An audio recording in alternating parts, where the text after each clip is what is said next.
I think that I always come back to these things, not because I want to like call anybody out, but because I want to call myself out. The smallest things in my home can make the biggest difference. The constant stream content and information and examples of how other people are doing things that you can then compare yourself to, it is just not healthy for anyone. Each of these phases that we're going through is short-lived. There is still joy to be had in the middle of them. Am I too far from the screen?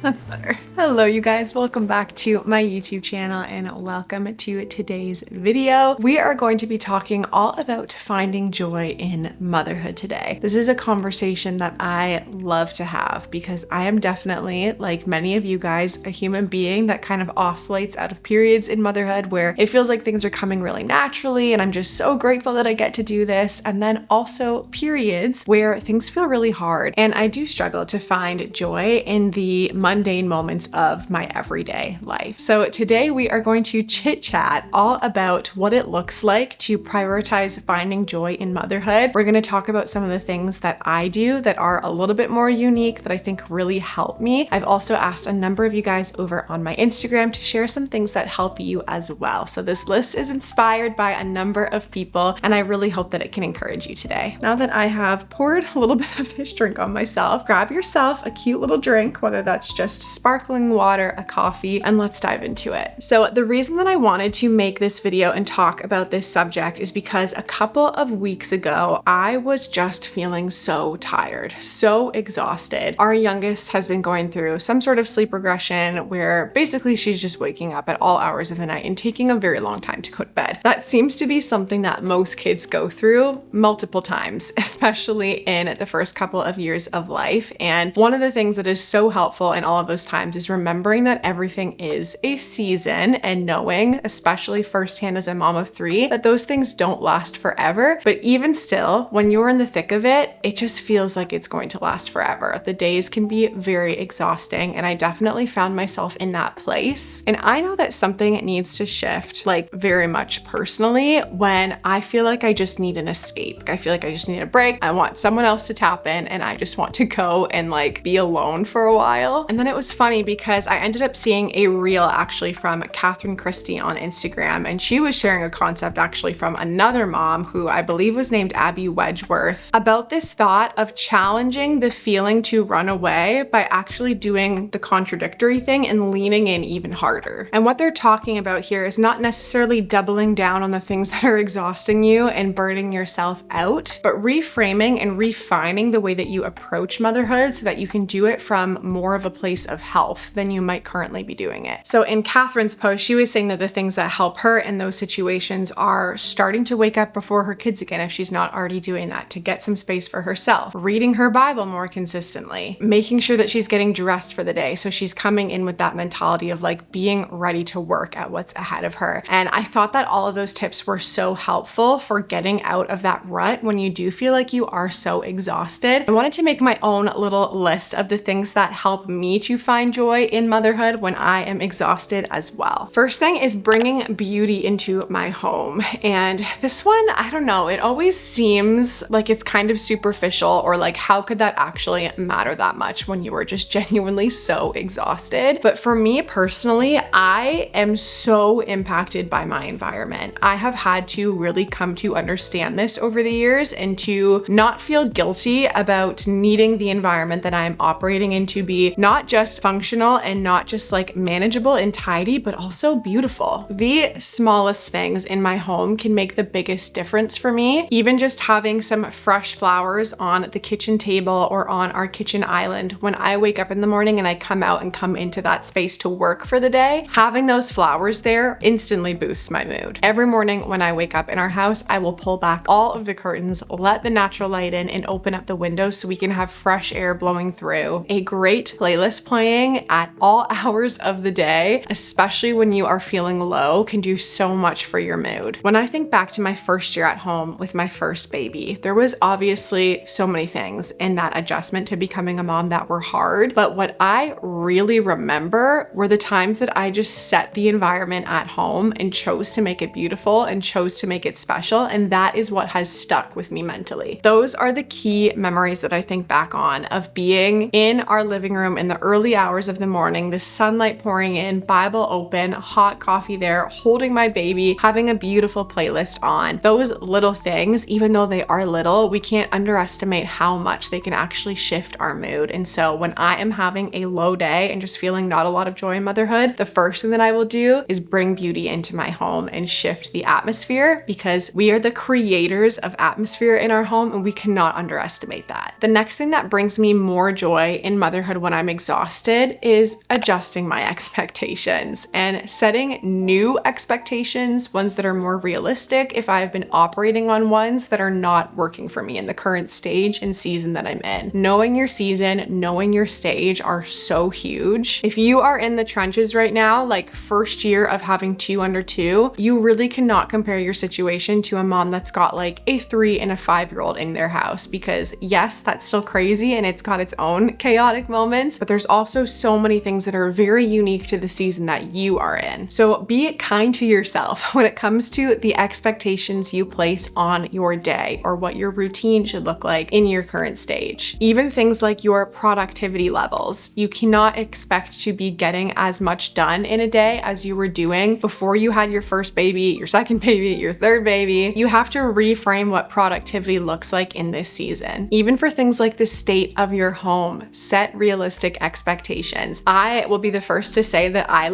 need my home to have a certain level of cleanliness, but that has shifted with each child that I have had, because I have worked to let go of some of my expectations while still figuring out a new normal that does work for all of us. Again, because everything is a season and none of this stuff is going to last forever, you can know that at some point in your life, you will be able to get back to some of these things that might be an idealized version or expectation that you have for your routines or productivity level or what your house looks like. But for the stage that you are in, it's okay to let the expectation change and to not feel guilty about that. Another thing that brings me joy in motherhood, and also brings a lot of you guys joy in motherhood as well, just based on what you were sending me over on Instagram, is having little things in your day to look forward to. Whether that is waking up in the morning and knowing that you are going to make an incredible cup of coffee, maybe it's a cute drink in the afternoon that you treat yourself to while your kids are having quiet time, or a book that you are really excited to read after bedtime. I think finding little things and little anchors in your day that are going to bring you joy and are just for you is a really healthy way to find things that can bring you joy outside of just spending that time with your kids. Quiet time has looked so different in our house in different seasons, but there were a couple of years there where I was getting 2-3 hour chunks in the afternoon every single day to do what I wanted to do. And I think for a lot of us, we can feel guilty if we don't spend that time cleaning or taking care of the dishes or starting on dinner prep. But it's okay if you want to use that time to do something that's going to fill your cup too. Maybe start a new hobby and make quiet time or the afternoon nap time period being the time of the day that you can actually look forward to that thing that you know is going to bring you joy. The next things that bring me joy, not necessarily while I'm doing them, but when I stay on top of them in my life: hydration, sleep, nutrition, and movement. We are going to bundle all of these together, kind of as just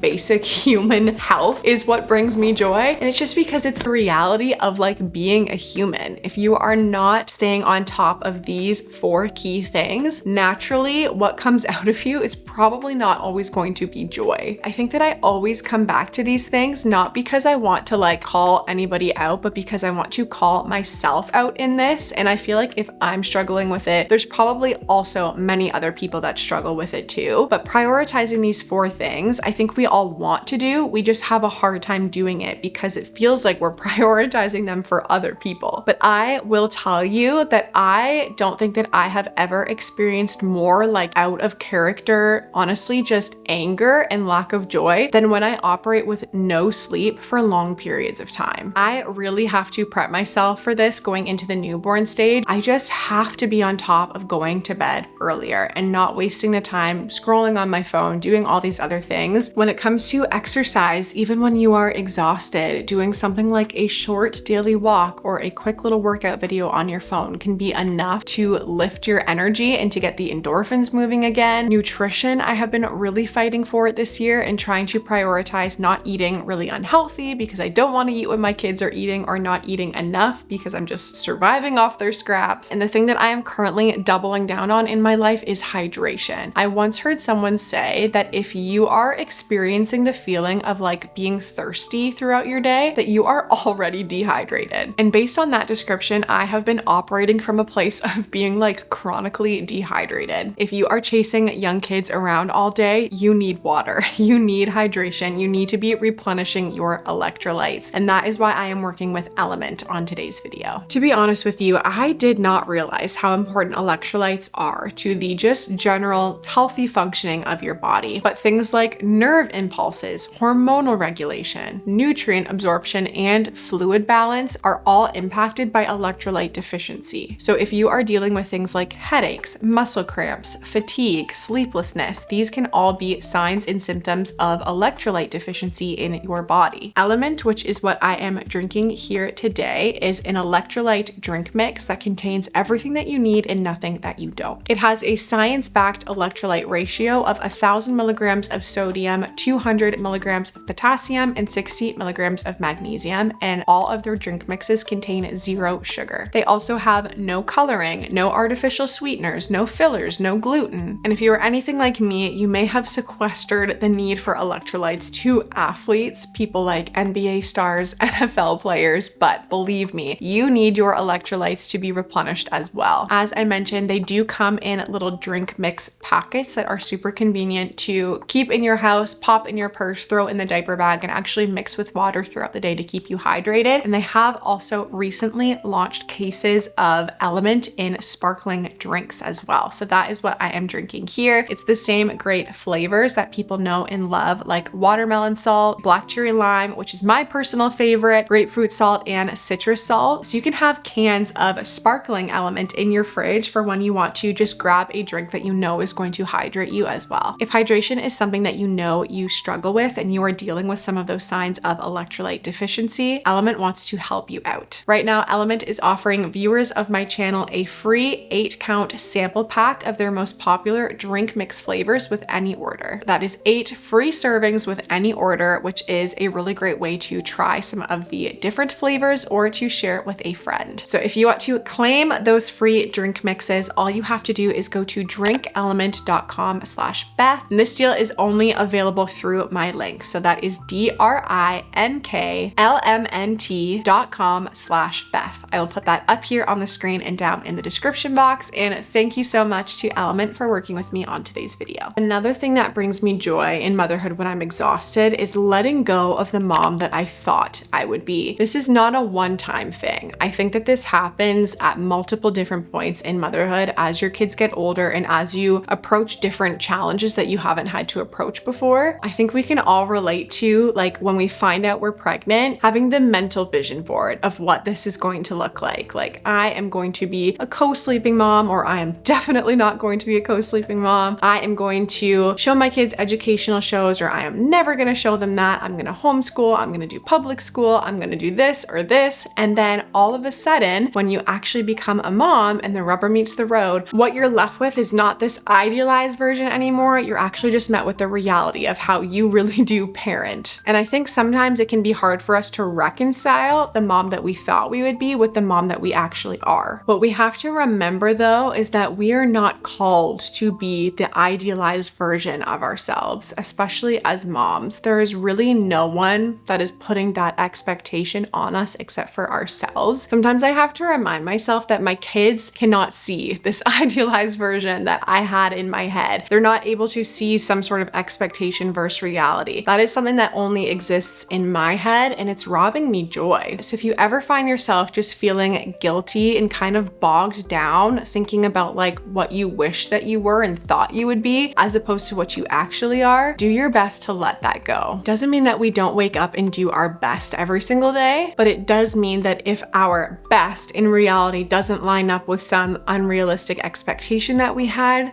that is okay too. The next thing is delegating and outsourcing wherever you are able to. What I think we can all remind ourselves of from time to time is that there really is no badge of honor for not asking for or accepting help. In my first year as a mom, I definitely did struggle with the thought occasionally that I should be able to do all of this by myself. But I think it's good to question where that thought comes from, especially if you are trying to do everything by yourself under the guise of feeling like you have everything under control or wanting to look more put together. But there really is no reward for any of that, especially if it's just leading you to a place of being unhealthy. I don't know what delegating and outsourcing looks like for you in your season. For some people, that might be taking them up on the offer to hang out with your kids for a little bit, whether that's a friend or a family member. For example, when we had our third baby, up to that point, I had been doing all of the cleaning in our house, all of the deep cleaning, all of the daily cleans, all of the weekly resets. At that stage in motherhood, someone just floated the idea to me of like, what if you had someone come and helped you clean for just like a couple of hours a month? Like, what would that afternoon of margin do for you? And I didn't think that it would do much because like we all know that 2 hours of cleaning over the course of an entire month is really not going to move the needle in your home that much further. But I took her up on it and tried it out just for the sake of like easing into the new routine with 3 babies at home. When I tell you that day, every single month, the 2 hours that they come and they just help for that like small period of time has brought me so much joy in motherhood, because I know that it's the one day of the month that someone else has it taken care of. I'm able to go hang out with my kids. I'm able to come back and know that like for that day, it's been covered. So that is just one example for myself where I've struggled in the past to be willing to delegate and to outsource. But on the other side of it was actually a lot more joy than there was when I tried to maintain all of the control myself. The next thing is to put your phone away. When I am struggling with joy, so much of the time, it can be solved by just putting my phone away and walking away from it. Don't get me wrong, there can be a lot of joy also in being able to interact with other people on social media, have community like this. Like, I'm so grateful for everyone that watches my channel, for the conversations we have in the comments and over DMs. Like, that is a huge source of joy for me. But I also think that we have to know our limit. And when we are crossing the limit into territory that is just so not healthy for us, the constant stream of just like content and information and examples of how other people are doing things that you can then compare yourself to, it is just not healthy for anyone. It can be a source of anxiety, of worry, of fear, of comparison, of jealousy. And it just reminds me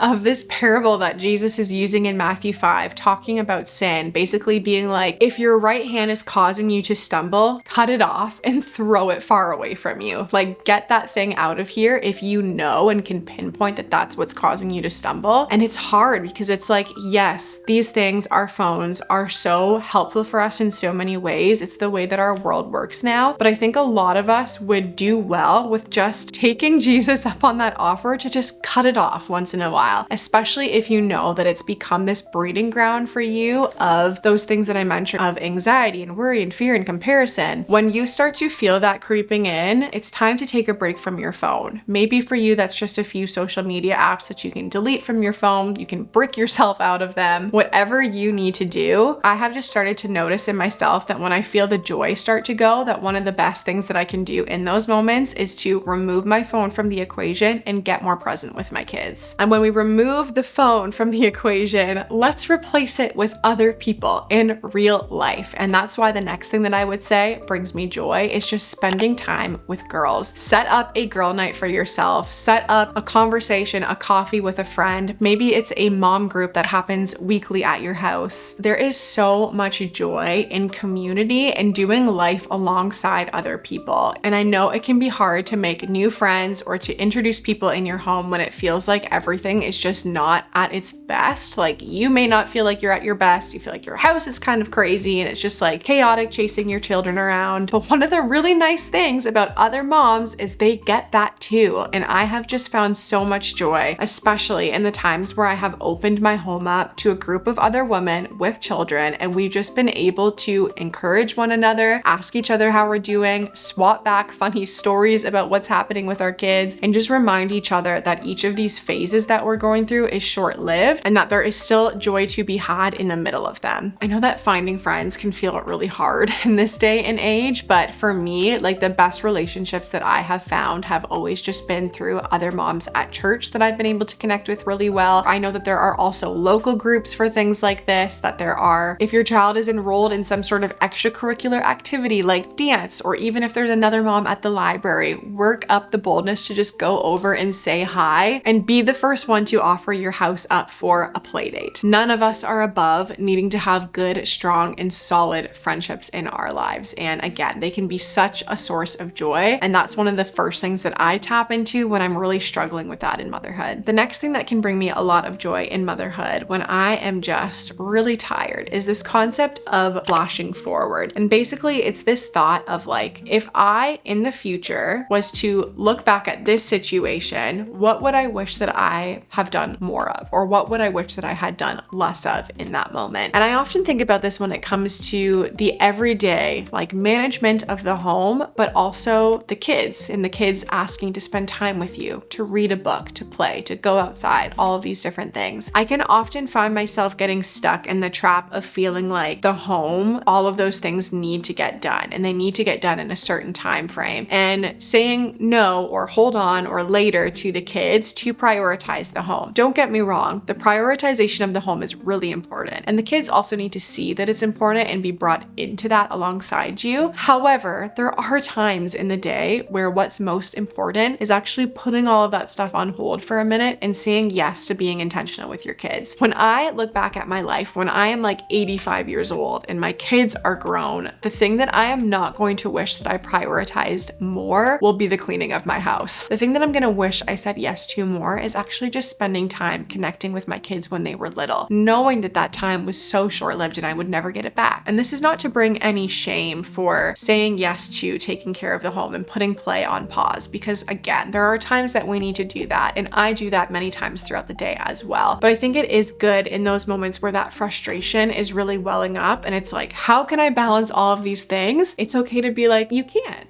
And maybe the house can be revisited after bedtime. Maybe we can set a timer after they've gone to bed for 30 minutes and you and your husband can do a little bit of divide and conquer and get it done. And in this moment, you can actually just say yes to the kids. Knowing when to prioritize those different things is important. And sometimes that idea of flashing forward for me can help me to choose joy in those moments when frustration is really creeping in. The next thing that can bring me joy can sometimes sound cliche, but it's just reminding myself that I prayed for this, that there are seasons of my life that I can literally go back in my journal and see me pouring out my heart before God, being like, I want to be a mom, I want to raise children. And then so often when we get into the space of actually being able to receive those blessings and live into them, they can become burdens to us because we're reminiscing on a different season of life where maybe we had less responsibilities or less demands, or looking forward to another season of life where our kids are grown. And instead of really just living in the fullness of the blessing that we are in, including all of the challenges, we are seeing it as a burden and suddenly wishing it away. This is where that concept of gratitude becomes really important, and really just reframing your perspective about all of the things that you've got going on in a day. Yes, there might be a lot more messes in your house than you would like there to be right now, but it's because there is life in your home. And yes, it can be exhausting to stay on top of making 3 square meals a day and offering snacks to your kids that are healthy and are going to fill them up. But what a blessing it is that we've got food in our fridge and food in the pantry that we can actually offer to our kids to nourish their bodies. Again, all of this stuff can sound so cliche, but it is really so true that our thought life is very powerful, and the things that we think and the things that we say become our reality. And so if you are noticing that you are looking at all the things around you, whether that is your kids, your house, your role as a mother, even your marriage, as burdens, remember that those were once blessings that you did pray for, and ask God to help you reframe them and to live into those blessings with joy instead. My co-host woke up from her nap, so we are going to wrap this one up together. But the last thing that gives me more joy in motherhood when I am exhausted is simply asking for more joy from Jesus. The reason why Jesus said that it would be better for him to go than to stay here on earth with us is because he has sent us the helper being the Holy Spirit. And we know that one of the fruits of actually abiding in and spending time with the Holy Spirit is joy. The fruits are love, joy, peace, patience, kindness, goodness, faithfulness, gentleness, and self-control. And so when we want to see more of those things in our lives, we have to actually spend time with Jesus. And the more that we are found in his presence, the more those gifts of the Spirit, the fruit of actually being with him, will overflow out of our lives, including joy. I love remembering knowing that Jesus is literally the inventor of joy, the creator of joy, the most joy-filled person to ever live. And in one of my last YouTube videos, I talk about this verse in the Bible that describes him as being able to pour out the oil of joy on us. The Bible also tells us that it was for the joy set before him that he even went to the cross to die for us. Something as significant as going to the cross was still something that brought him joy, so much so that that's why he did it. And that joy that was before him was being able to be in relationship and reconciled to you. And so now you also in relationship with Jesus get to access that same joy through him. And so I am going to end this YouTube video with something that I have never done before, but I'm actually going to pray for you guys. I'm going to pray for joy. Whether you are a Bible believer or not, I still think that there is power in this and in actually being willing to receive it. And so to wrap this video up, we're going to pray. Are you ready to pray? You want to stretch out a hand? You stretch out a hand? No? All right, that's fine. Jesus, I thank you for every single woman watching this video. I thank you for the different stages of motherhood that we find ourselves in, God, whether with babies, toddlers, young kids, a mix of both, grown kids. Lord, at any of the stages, it can be exhausting. You know that, God. You have experienced exhaustion. You know what it's like. And Lord, I pray that you would meet all of these women in this place of exhaustion that they find themselves in. I pray that you would overflow them with supernatural energy and patience and the ability to wake up every day and to do what it is that you have called them to do. And God, I also just pray that you would pour out your joy on every single person watching this video. I pray that they would just be filled to overflowing, God, and know that they can keep coming back to you, God, for everlasting joy, never-ending joy that is available in and through your Spirit. And so, God, wherever people find themselves today, I pray that their day would even just start to turn around as of this moment, Lord, that you would fill them to overflow once again. And we thank you for the joy that is available in you. And we thank you for the joy that there is in the calling of being a mom and the gift that it is that you have given that calling to each and every one of us. And so we love you, Jesus. I thank you for everyone watching this video. Pray that you would bless them in Jesus' name.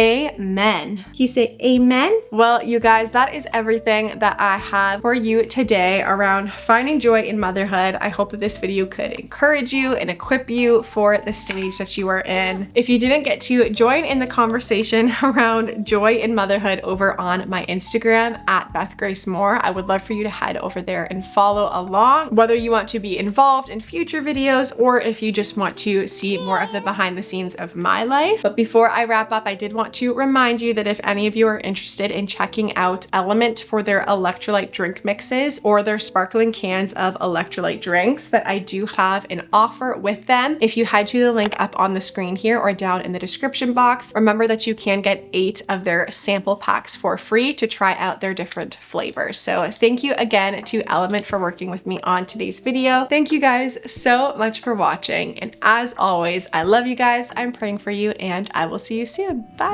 You can say bye. Can you say bye-bye? Good girl.